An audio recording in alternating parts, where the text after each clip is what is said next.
Hi everyone, I'm Julia, and if you're new here, I'm a homeschooling mom to a 6-year-old who'll be doing first grade this year, a 4-year-old who's doing preschool or junior kindergarten, it's last year of preschool this year, and I had my third baby in June. She's here with us today in this video.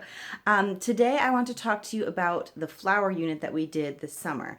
Now, I had her in June, and so I just wanted to set up a few activities, resources for the kids to explore and for us to just books for us to read and such while she was a newborn, because obviously my focus was mainly on her and the feeding and the changing and sleeping and all the things that come along with a new baby. If you want to hear more about our summer plans and what we've done, you can check out my summer plans video, and I will link it above. But today I just wanted to give you a quick view of the resources that we used. Now, this again is not as thorough of a unit study as some of my others, but I did want to share with you what we did, because this would also be something that could be great during the school year. I'm going to start with the books that we used in this study, and we read most of them, and it was a very casual, like, let's read a book together today, not a planned out, I'm going to read this book at this particular time. But here's what I've got, and I enjoyed them. The first here is Flowers by Gail Gibbons. If you have little kids, you should know Gail Gibbons. She has amazing nonfiction books. The illustrations are just always gorgeous, and they're really informative. So this was a great one, and it really gets into detail on a lot of things. So that one I highly recommend if you're doing a flowers unit. The next one is A Seed is Sleepy by Diana Hutz-Aston and Sylvia Long, and this is part of a series that we have. I think we have most of them now. There's A Rock is Lively, A Nest is Noisy, and others. So this is A Seed is Sleepy. And obviously this is for plants in general, so there's things that are not flowers in here. But these books are great because you can read just the big words to a younger kid and the smaller words to with more information on them to older kids or kids who are interested. And the pictures, as usual, are gorgeous. Look at the sunflowers. So that's that one. We have Planting a Wild Garden. I'm trying to remember this one. It's been a while since I read this one. So yeah, it kind of talks about how seeds are spread by different animals in the wind and all the ways that seeds are spread in nature. So that's Planting the Wild Garden. We have How to Be a Wildflower, which is not so much a book to read as just a gorgeous, it's called a field guide. I honestly don't know how to describe this. It has like quotes that was actually like lunch ideas for when you're outside, but it has like beautiful pictures and quotes and phrases, and here's a camping checklist. Let's see, what do I have here? I've obviously tagged something. I don't remember what I tagged. Oh, take a summer mineral bath. Just a recipe for that. She smelled of sun and daisies with a hint of river water. This is an omelet recipe. So it's just a fun book with gorgeous pictures in it. So I had it out with a great picture out, and the kids could just look through it. And I'll probably use it more in the future. We have an Usborne book here, How Do Flowers Grow? And this is a Lift the Flap book. So this one's kind of fun. Open it all different ways. This is great for younger kids too. Know that it's flaps though. So if you have like a toddler, you should have to be careful. Although the flaps, I have to say, in the Usborne books are pretty sturdy. I haven't had problems with my kids really ripping them out because they're so sturdy, not because my kids are particularly gentle. Let's see here. We've got The Complete Book of Flower Fairies, which I just thought would be fun because we love fairies and flowers. And so it's divided by, it's the complete book. They also come in different sets of the seasons. I've seen somebody, and I'm very sorry I'm forgetting her name. I think it's somebody I follow on Instagram, used one of these for copy work for her daughter. And I thought that was a lovely idea. So if you do copy work and you're doing a flower unit, or even just a seasonal unit, these would be something just like really sweet to include. Then there's Joanna Gaines' We Are the Gardeners, which is just kind of fun. It wasn't any like new information, but my kids actually enjoy watching Fixer Upper with me, and my son was Chip Gaines for Halloween last year, so I really just couldn't resist. And this is not really about flowers so much as just gardening in general, but fun book. we have Miss Ladybird's Wildflowers. And this tied in actually really well with the history I did last year. I'll tag that video as well. I did biographies of American heroes, and by hero I mean somebody that we can look up to and influenced our country in some way. It does not mean they are perfect, so just putting that out there. This is Miss Ladybird. She was Lyndon B. Johnson's wife and first lady, and she started a program to plant native wildflowers, and it's a beautiful book about her life and what she did with wildflowers. So I recommend that, and just learning about her in general, it was really cool. The last book I have here is also not really a book that you would read straight through. It's Math in the Garden, and it's just got activities in here for various ages. A lot of them they tell you how to adapt for different ages. So this is recommended for ages 5 through 8, but you can always adjust up and down. We actually didn't get to use this yet this summer, but I'm going to have this on hand. I plan on using it a lot more in the future, and it can go up to 5. It's the lowest age they say it's good for is 5-year-olds, basically kindergarten, and it goes all the way through 8th grade math. So there's like number operations, geometry, measurement, algebra, data analysis.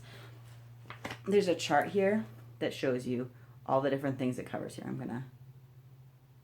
know it can be hard to see. Obviously, you're not going to be able to read all that right now, but just to give you an idea, I just think this is the coolest thing, and I will try to record videos when we do some of these so I can show you guys more about that. It is a little pricey, but I think for the amount of use I'm going to get out of it, it'll be worth it. In addition to the books, I have some games and other resources that I also got for flowers, so I'm going to share those with you next. This is a Go Fish game called Flower Families. These are just gorgeous cards here, and what you're doing is you're searching by family. So you're going to say, like, do you have a member of the iris family? And say, go fish, or go pick a flower. The mint family. So again, they're gorgeous. And it says, right, what the actual flower is down here. So you also learn what flowers are related and in the same family. So I love it. It's gorgeous. I was so excited to have an excuse to get this game because it's been on my wish list for a while. So that's the Flower Families game. I also got the garden game, which is, again, not strictly flowers, more so garden. But it also, I'm not going to take it all out right now, but it also has beautiful cards, and it has a lot of information actually in the booklet. Maybe I'll try to insert a picture here if I can find one of us playing the game. It is gorgeous and fun, and I think it'll be especially fun in the winter when our garden is dormant and I'm just wanting a little bit of that remembrance of sunshine and flowers and whatnot. I also have 3-part cards for the parts of a flower, and I did not check before I started filming who I got these from, so I will put it in text below here, and I'll have them linked as well. We got several resources from them. And I also had some of their art on the wall. I'll insert a picture. Towards the end of this video, I'll have a picture, video of our display that I did for our unit, and some of the work on the wall was also the same person. So I'll make sure it's linked. But my daughter would just match the picture to the word, and then she could check it on here. It's a little bit difficult, this one, just because the words are a little difficult, and there's a lot of parts of the flower that I didn't know. So, but I like having these available for her.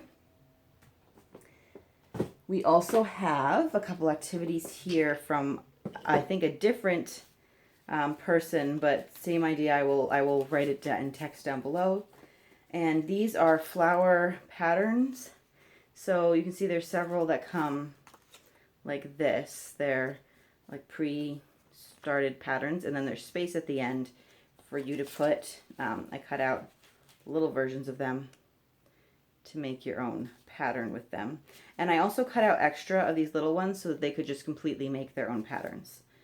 And I'm going to be working on that. I was hoping my son would do it. My daughter did a little bit, but it was really geared towards him and where he's at. So I think I'm going to keep these out for a little bit and try to do them as part of his school this fall. And then from the same place as the flowers, there's these number flower cards and little bees. So you can put the little bee, the number of bees around the flower. So this would be 7 bees, obviously. And I have it in, I have had this for years, just this little bee box. So I thought that was really cute for those. Another activity that we did was we made sun prints. So I got a couple of these sun print kits. You really only need one. It comes with, I think, like 12 pages in each one, which I did not realize. But it was helpful. I opened 2 at a time because then they had the acrylic, because each comes with one piece of kind of thickish acrylic to put on top. And yeah, it was helpful to have 2 so that both of my kids could be using one at once. Let me show you some of what we did. They turned out pretty cool. Here's one. So we just collected flowers and other objects, so that one's not quite as good. It took us a little bit to get the hang of the rinsing it off.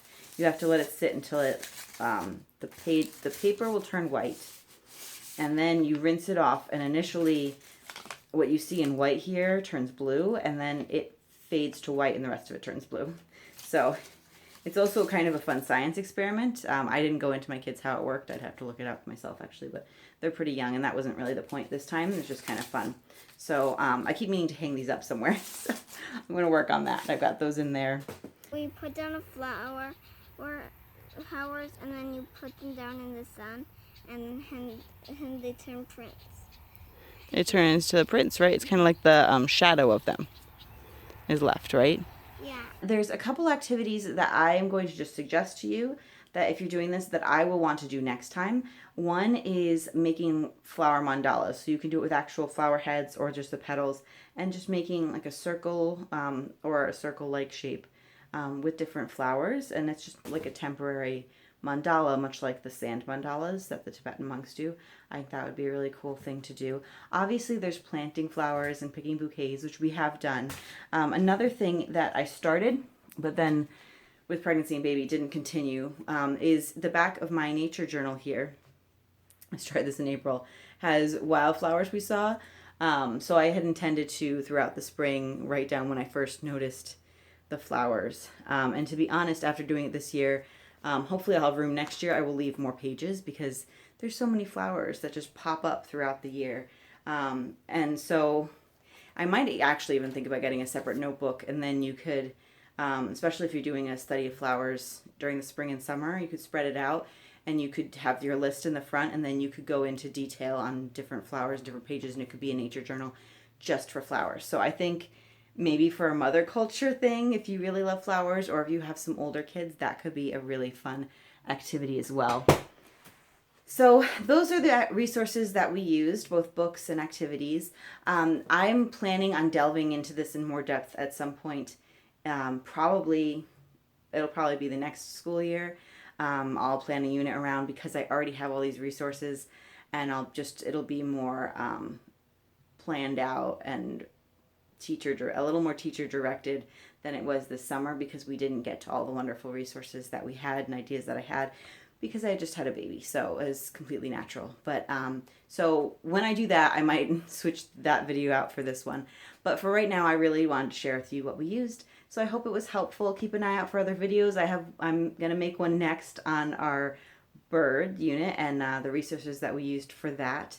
And I also will have some coming out on my homeschool planner, our homeschool room tour, and a lot more homeschooling, gardening, and baby videos. So subscribe if you haven't and you want to see those, and I will talk to you later.